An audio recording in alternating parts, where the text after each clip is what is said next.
An examination of the numerous ways in which cryptocurrencies might assist in addressing the issues related to wealth inequality throughout the world. Welcome to Lynk channel. If you love getting news and updates about cryptocurrency, join our community by subscribing to our channel. You can tap the bell icon to never miss our new videos. If you enjoy our channel, kindly like and share it with your friends. September 1, 2022. Cointelegraph tweeted, "With income inequality showing no signs of slowing down, innovative responses are required." Could crypto be the answer that the 99% is looking for? Global wealth distribution disparity has been much worse over the last several decades. As an illustration, the wealth in the United States is held by the richest 10% of Americans as of 2022 by just about 70%. As a result, just 30% of the nation's wealth is distributed among its 90% population. Another example is South Africa, where the richest 10% of earners receive 65% of the country's income. A lot of people don't have access to high-class financial services, such as those that are only available to authorized investors and are widely accessible to residents who are wealthier, as well as regular banking services. By giving people a way to make money, store it, receive payments, send it, and invest it, cryptocurrencies can help to close the wealth gap. This study examines the potential role of cryptocurrencies in reducing economic disparity. How does crypto address income inequalities? Users may more easily use financial tools and transfer funds overseas at a lower cost thanks to cryptocurrency. Many residents of developing countries depend on money sent home by relatives who live overseas to cover living expenses. For nations like El Salvador, Haiti, and Tonga, money remittances make about 20% to 38.5% of their GDP. Stablecoins that are tied to the US dollar, such as USD Coin and Tether, can make sure that receivers get more of the sent money without middlemen taking a commission in the way of transfer fees. Swift remittance can be expensive. Some banks charge 3% to 5%, while the others enforce a flat fee between $25 and $45. Western Union transfers typically cost $25 when made online, $2.99 to $29.99 when made with a credit or debit card, and $7.99 when made in person. The cost of sending stablecoins like USDC, on the other hand, may range from $3 to $5 on the Ethereum blockchain and from less than 1 cent on the Cardano, Tron, and BNB Smart Chain blockchains. For those living in developing nations or with lesser incomes, saving an additional $20 to $44 on service fees may not seem like much. The typical monthly income in Venezuela, for instance, is around $25. People are now able to benefit financially from family members who work abroad thanks to these savings. Due to the extremely cheap costs and quick transaction times, members of the family will also be capable of sending money back home more regularly. An exchange for cryptocurrencies called AAX's head of strategy and research, Ben Caselin, told Cointelegraph, "Bitcoin, as well as stablecoins, generally offer better access than traditional banks, particularly in developing nations where sizable populations frequently lack access to banking services due to a lack of infrastructure, documentation, or exclusion based on factors such as social standing, gender, religion, or political beliefs. And sanctions or strict capital restrictions that make it nearly difficult for regular people and enterprises to engage in the global economy via trade, commerce, or other means can also be a driving force behind a trend toward payments of Bitcoin and stablecoin." When it comes to using cryptocurrencies for money transfers, Caselin again emphasized the significance of the cheap prices, noting that users may profit from Bitcoin and virtual assets while making cross-border payments in both established and developing countries. This is due to the fact that they are not only handled on the blockchain more effectively but also significantly more cheaply than through correspondent banks and fund transfer companies like Western Union. However, it's not merely about usage and effectiveness. Choosing virtual assets and self-custody over keeping money in a bank and using their services contributes to a new, more sophisticated financial culture and increases safety as societies proceed to go digital and risks to privacy and freedom become more prevalent. Easier way to use payment systems. Even though PayPal is one of the most often used methods of payment for independent contractors, users cannot withdraw funds without having their accounts connected to a bank. This is due to the fact that consumers may only use their debit cards to spend money, they cannot withdraw funds to any other accounts.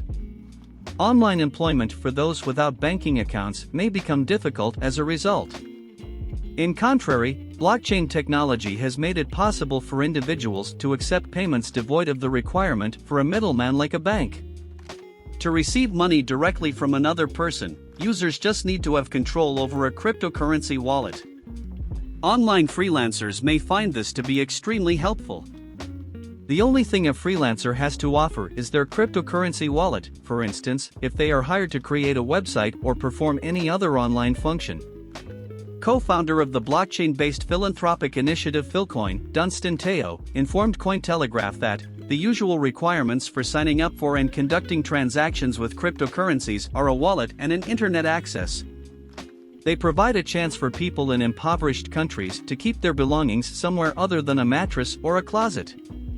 And through enabling everyone, everywhere in the globe, to use the same financial instruments so they may benefit from a quickly appreciating asset, this contributes to the reduction of income inequality. In a nutshell, cryptocurrency equalizes the playing field for everyone. Freelancers can withdraw their money from a Bitcoin ATM if they are unable to visit a bank. Bitcoin ATMs have been established in nations including Uruguay, Nigeria, India, and Kenya, giving unbanked people another way to purchase and trade cryptocurrency and making it a legitimate choice for paying out. Employees may receive and send payments more easily and earn money online thanks to cryptocurrency wallets.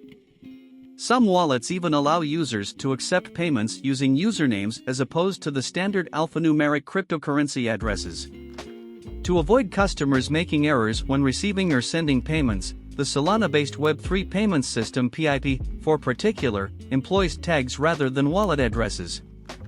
Users may send and receive cryptocurrency payments over media platforms if they have the browser extension installed. To do this, mouse over the tags to open a payment box. Considering that an approximate 20% of Bitcoin has indeed been lost as a result of user mistake, consumers need accessibility to protocols that make the user experience simpler.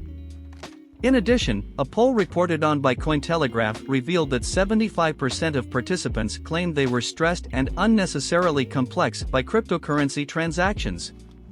Human-readable addresses, on the other hand, can alleviate this problem and promote adoption in developing countries. People from developing nations or those from low-income backgrounds may benefit greatly from the gig economy by using Bitcoin and self-custody wallets to increase their options for employment. Head of Financial Services at Bitcoin Exchange and Wallet Bitcoin.com, Corbin Fraser, said to Cointelegraph that payment for services can be received by users using cryptocurrency. One of the fundamental ideas behind Bitcoin was this: getting rid of intermediaries, lowering costs, and opening up new prospects for a population that is linked all over the world. And the broad use of remote work was the COVID-19 pandemic's silver lining. We anticipate that businesses that accept payment in cryptocurrencies will draw an even more passionate workforce as businesses naturally adapt to hiring remote workers. Traditional banking institutions are still exceedingly difficult for everyone to use for international transfers. Due to outdated procedures, money might be stuck in limbo for days or weeks, leaving individuals with sticker shock from huge fees. In developing countries, these charges are particularly noticeable. The number of cryptocurrencies concentrating on low costs is growing, and even Ethereum post-merge is expected to have fees as low as 5 cents. This is without a doubt where everything is going, therefore. An inflation-resistant unit of currency.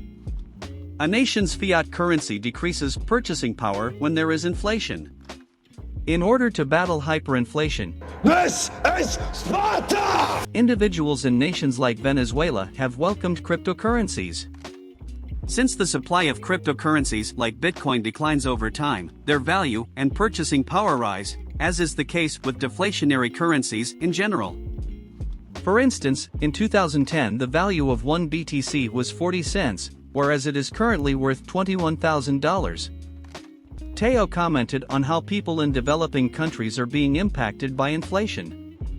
Let's face it, prices have been rising recently, and people in developing nations are most affected. We are struggling with increasing food and fuel prices, inflation, housing and school costs, and other issues globally.